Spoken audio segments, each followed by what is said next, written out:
그러니까 뭐 카테고리를 정해서 한다기보다는 내한테 성향에 맞는 카테고리 중에서 이 시대에 가장 가치가 높은 게 뭘까를 보고 그거를 하는 겁니다. 그러니까 예를 들면 다이어트가 가치가 높다. 외모 지상주의니까. 그럼 저는 다이어트에 대한 부분들을 집중적으로 공략을 해서 제일 잘 팔릴 만한 걸 소싱하게 되죠. 어떤 카테고리를 한다. 그러니까 기존의 강의들은 무슨 카테고리 들어가서 어떻게 한다. 이 개념이 아니에요. 트렌드 소싱을 한다는 거는 카테고리를 먼저 보는 게 아니라 우선은 트렌드를 먼저 보는 겁니다. 이 시대의 트렌드를 먼저 보고 그 다음에 시장에서 경쟁자가 어떤 포지셔닝을 하고 있는지를 보고 그리고 그 가운데 내가 어떤 가치를 고객들한테 주면은 돈이 되겠다를 보고 그 가치를 줄 수 있는 상품을 그때 찾는 거죠. 그러면 결국 나중에 카테고리를 정해지는 거죠. MD 직원 쓰시나요? MD 직원은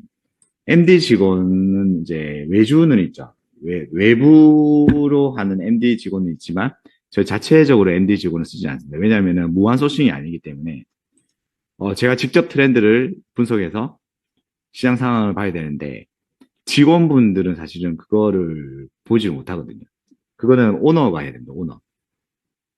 무한 소싱 막 이렇게 막 박리담회를 하는 방식이 아닙니다.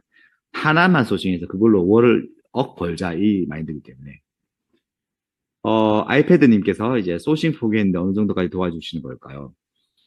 강의 때 그러니까 일기 강의 들었던 분들이 다 하는 얘기예요. 도대체 어떻게 소싱을 해야 될까?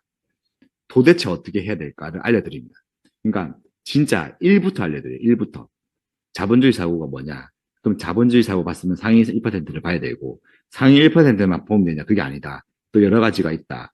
기술적인 측면도 봐야 되고 여러 가지를 보고 그럼 딱 요거만 보면 된다. 나머지는 이커머스랑 관련 없다. 딱 요거만 봐라. 그럼 거기서 다시 시작하는 거죠. 그러면 이제 고객들이 어떤 가치로 가는지 가치 지금 이 시대에 가장 가치로운 게 뭐냐? 그럼 그 가치를 보는 거죠. 그러니까 이제 트렌드를 봤죠. 어떤 게 가치를 본다는 게 비싸게 팔 수 있는가를 보는 거거든요. 비싸게 팔 수 있는 가치가 뭔지 봤죠. 그럼 그 가치를 섞은 제품들을 소싱하면 되는 겁니다. 그러면 당연히 팔리겠죠. 굉장히 심플한데, 소싱을 아마 기존 방식으로 소싱 하셨던 분들 지금 소싱 다 안 될 겁니다. 아마. 소싱을 그렇게 하시면 안 되고, 트렌드 예측부터 시작해서 자본주의 트렌드 예측, 그리고 소비자 욕구부터 파악을 해서 그 공급자, 어떤 공급자들이 있는지, 대기업은 피해야 되고, 그리고 이제 뭐 아주 강력한 공급자가 있으면 진입하시면 안 되거든요. 그런 어떤 이제 포지셔닝도 전략도 가져가야 되고, 뭐 타겟팅, 뭐 이제 프레임 분리 이런 거 다 뭐 모든 것을 망라해서 이제 브랜딩을 하면서 들어가야 되니까 그런 부분들을 다 말씀드릴 겁니다. 소싱은 그런 것들을 다 절차를 밟아야지 할 수 있습니다. 네, 본니치님, 네, 이제 같이 해봅시다. 제가 많이 알려드릴게요. 티아나님, 쿠팡 판매에 대해서 어떻게 돼? 티아나님께 답변을 드리면 쿠팡 판매도 매력적이라고 생각합니다. 쿠팡에서 파는 상품과 자사몰에서 파는 상품과 네이버 스마트 스토어에서 파는 상품은 다릅니다, 성격이. 저는 하나의 상품을 월억 벌자 이 마인드이기 때문에 쿠팡이 중심은 아닙니다, 저는 이제 뭐 자사몰이나 스마트 스토어에 제품을 올려놓으면 쿠팡은 뭐 그냥 서비스 개념으로 팔리는 겁니다. 광고를 안 해도. 네. 쿠팡만 하시는 것도 괜찮습니다. 다만 좀 달라요. 성격이 달라요. 브랜딩을 해서 그냥 하나 나는 여러 개 하는 게 너무 힘들다. 나는 하나만 그냥 제대로 해서 계속 성장되는 거. 가면 갈수록 제품이 커지는 거, 매출이 커지는 거 하고 싶다. 그러면은 이제 저처럼 하면 되고 뭐 이제 그냥 나는 브랜딩은 아니고 그냥 이제 소싱 위주로 가겠다 하면은 쿠팡을 하시면 됩니다. 다릅니다. 상품이 완전. 배찬호님, 소비자 가격이 10만 단위이신지 50만 단위이신지. 제가 판매하는 상품은 이제 만 원짜리도 있고요. 3만 원대, 5만 원대, 그리고 뭐 10만 원대, 20만 원대, 30만 원대 좀 다양하게 있습니다.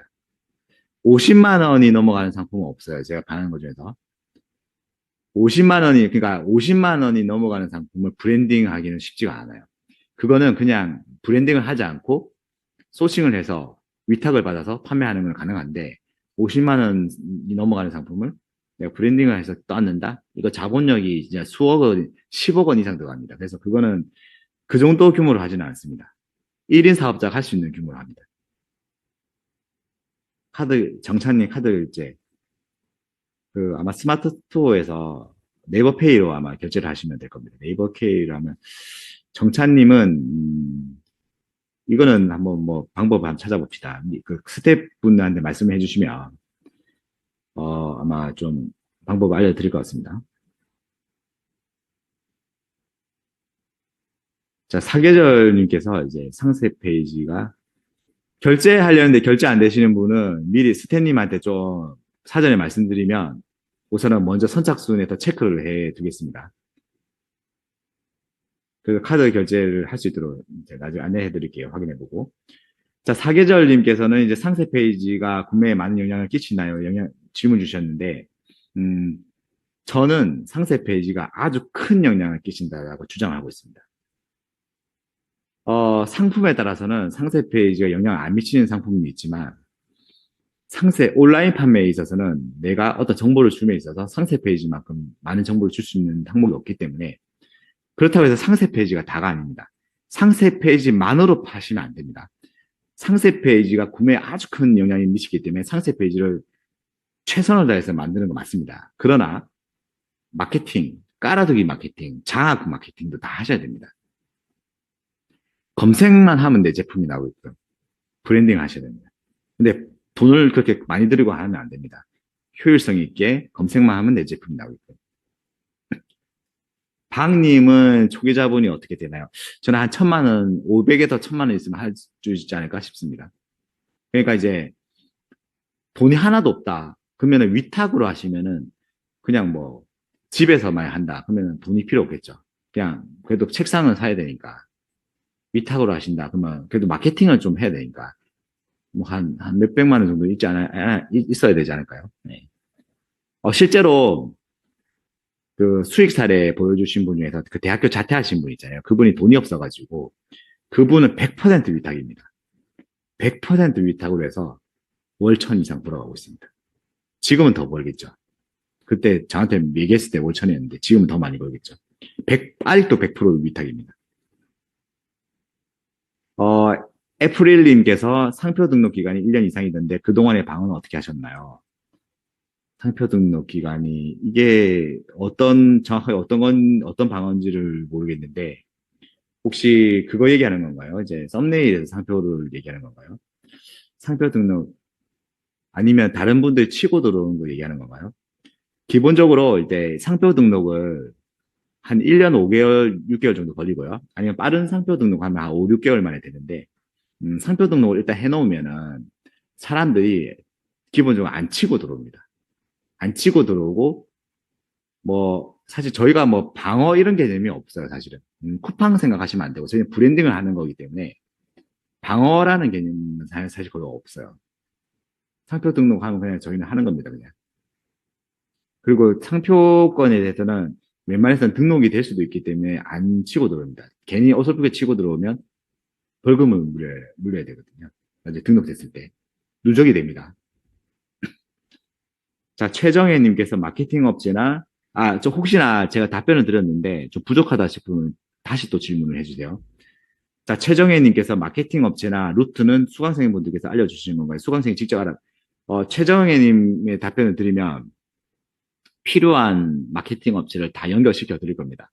찾는 방법도 다 알려드리고 A부터 Z까지 다 할 수 있게끔 해 드릴 건데 그렇다고 해서 막 다 오픈하지는 않을 거고 왜냐면 다 오픈해버리면 이게 또 뭐 좀 좀 진흙탕이 될 수도 있으니까 그 수강생분께서 필요한 거 말씀드리면 어, 좀 안타까운 게 일기 수강생분들의 마케팅 업체를 제가 다 바꿔드렸거든요. 너무 비싼 데를 쓰고 계신 거예요. 그래서 마케팅 업체만 바꿔드려도 아마 뭐 강의료는 그냥 뽑아가실 겁니다. 아마. 보통 제가 쓰는 마케팅 업체는 거의 뭐 진짜 실행사이기 때문에 짜가 실행사가 아니고 진짜 실행사이기 때문에 아마 대부분이 쓰시는 마케팅 업체보다는 최소 30%에서 한 절반 정도는 저렴할 겁니다. 제가 쓰는 업체가. 다 실행사입니다. 뭐 그동만 해도 뭐 강의비는 그냥 뽑아갑니다. 솔직히 말씀드리면. 주원님